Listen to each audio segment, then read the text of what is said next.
Overview of alternative and fuel-free technologies. I started my channel in 2011 to upload my recordings of experiments with fuel-free technologies.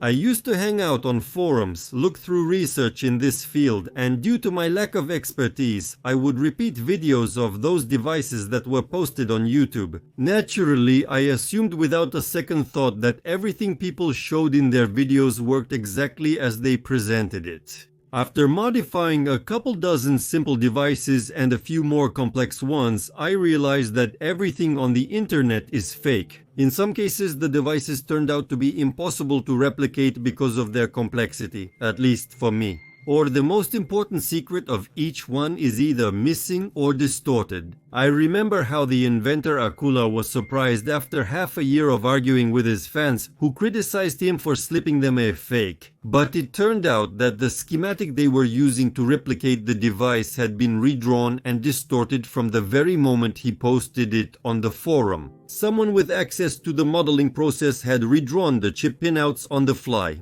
Well, naturally, nothing could have worked. So, several years of my fruitless research were lost, but what did I get in return?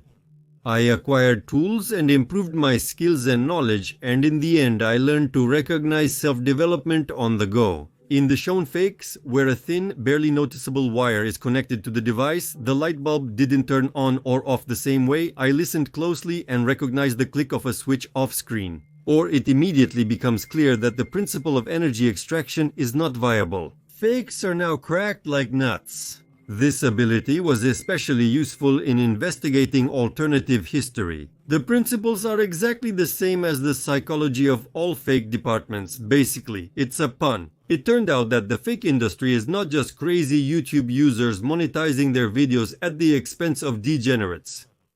And this is also done by well-known inventors. For example, Bedini. This fake department had a large audience of followers for many years who tried to replicate his experiments in every possible way, including myself, truly believing in his overunity.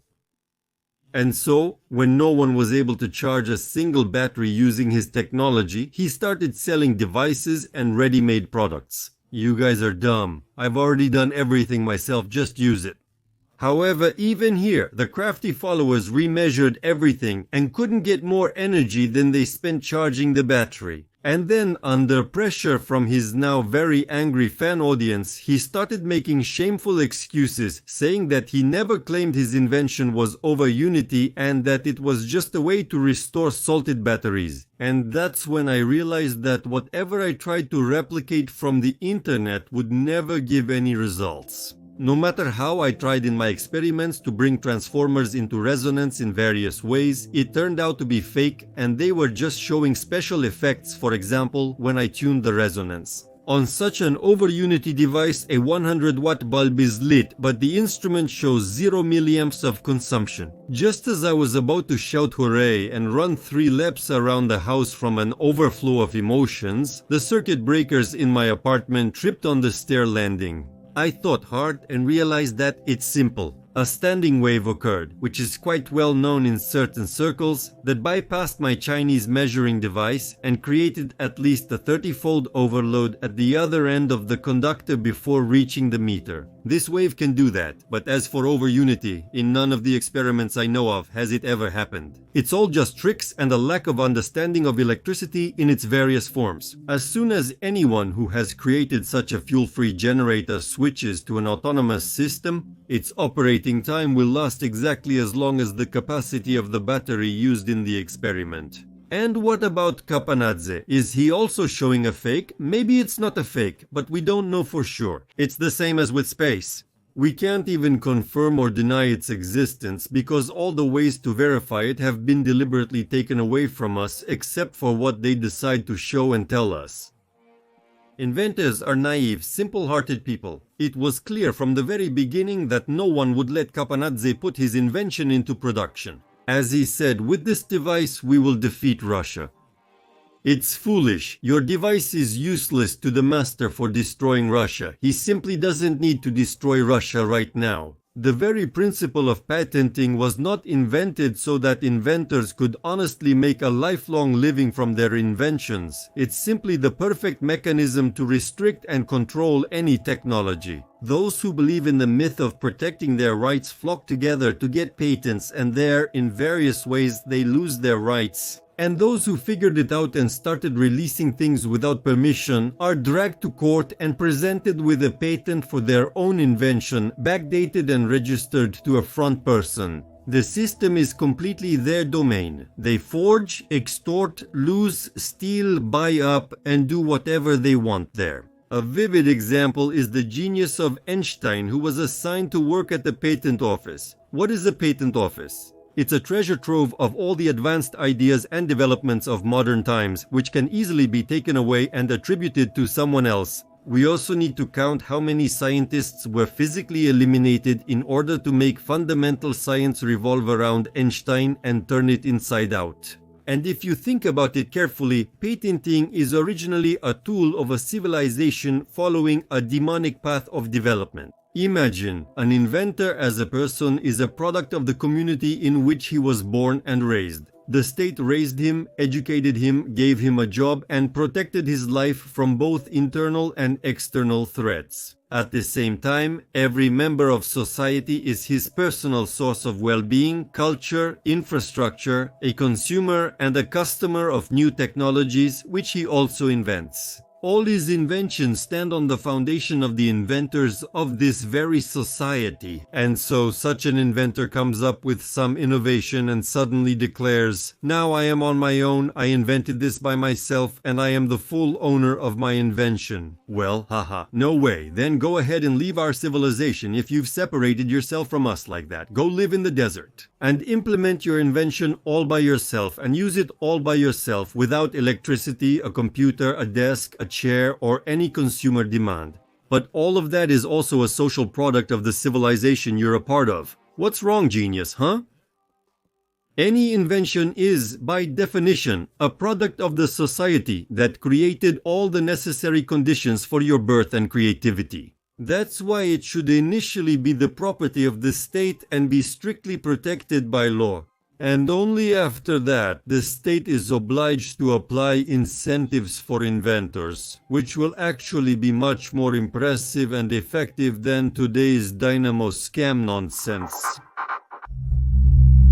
The definition of a perpetual motion machine is just as fake a concept. It was created to label and block any inventions that could disrupt the slave-owning energy system.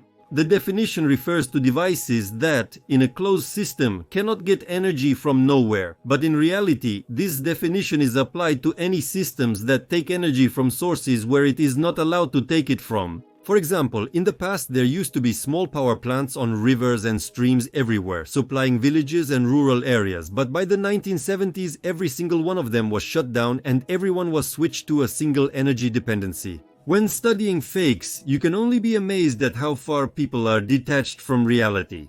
Does anyone recall how long the fake was circulating? An extension cord plugged into itself. Someone clicks a piezo lighter there and suddenly infinite energy appears. 220 volts, 50 hertz, 5 amps. At first I fell for it myself and started thinking about how it could be possible, which means that, even for a minute, I joined the army of idiots. As far as I understand, the laws of resistance and flow apply equally to both electricity and water. For example, let's take Ohm's law and calculate the drop in current when resistors are added to a circuit. Let's apply the same principle to the flow of water, only in this case, the resistance physically becomes the reduced diameter of the pipe. We calculate it and get roughly the same Ohm's law, and the same applies to impulses and everything else. From this, it follows that if we manage to create a power source in electronic form, then we can make exactly the same one based on the same principles as a mechanical analog. As soon as we understand how to harness the flow of water, the movement of air masses, light, ion, magnetic, etheric, or any other flow, we can immediately invent means of extraction available at our technological level, using electronics, magnets, or even a simple mechanical striking mechanism. I started all my experiments sometime after watching the lectures of Alexander Mishin. These are his coils. At the beginning of the video I was advertising. I realized a simple thing. First of all, there are people, real scientists, who study and understand multidimensional processes, and these processes really do exist. All these people understand that official science gives a fictional explanation for the processes that are happening.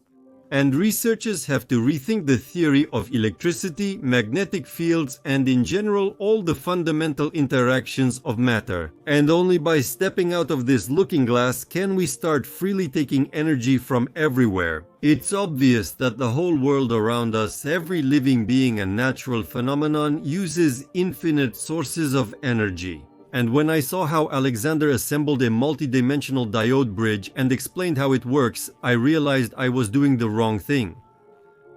Those who restrict fuel-free technologies already possess them themselves. And later I realized that these technologies never disappeared, and people have always used them since ancient times. But at the beginning of the 20th century, they were finally banned, and they won't be unbanned until society forces the ban to be lifted. And for that, in turn, we need to dig into the biblical project. And rest assured, as soon as the historical myths are abolished right away from behind the scenes, they will bring out all these hidden technologies and everyone will have a pocket generator for the necessary energy, and not only that. Well, under certain conditions, of course.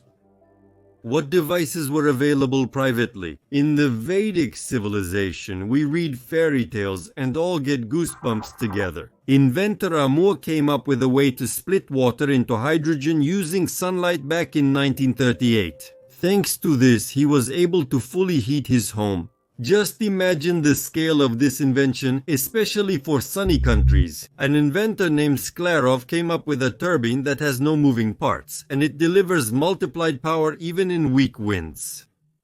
It's a fundamental replacement for insanely expensive and unsafe monstrous wind generators. You can carry this kind of turbine around, and on top of that, it doesn't produce harmful infrasound. Back in the early 2000s, I started noticing things like this every year on television and radio. At the same time, they were showing inventions in alternative energy. For example, in one village they launched 3 reactors for splitting water and provided electricity to 4,000 residents. Against this background, the inventor spent a long time explaining why God gave us so much water. They showed it in the morning and afternoon, repeated it on the radio, and the next day there was silence. Every year, multiple times they invent impressive things like a 10 kilowatt AA battery, showcase it once, and then it vanishes without a trace. The control system can't track everything, so something slips through but within a day. That's how I understand it works. Do you watch these breakthroughs?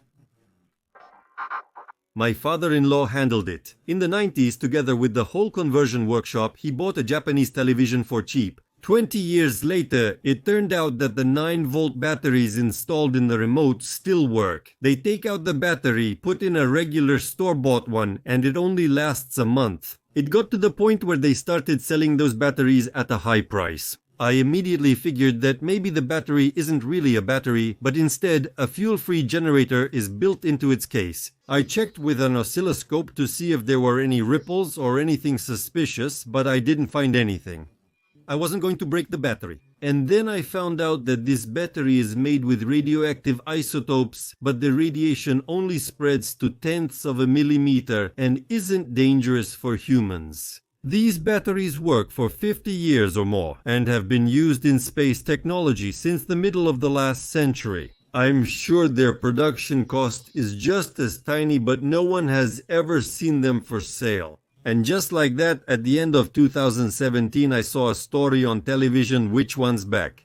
They were reinvented undoubtedly by brilliant Russian scientists, and now they will definitely start producing endless batteries based on isotopes. They already set a sales date. Yeah, right. As soon as they showed it, it disappeared. And this isn't a news story fading away. It seems like this technology is just about creating the appearance of technical progress. The average person has a short memory, so in a few years you can show the same invention again. It's just that we're all stuck in Groundhog Day.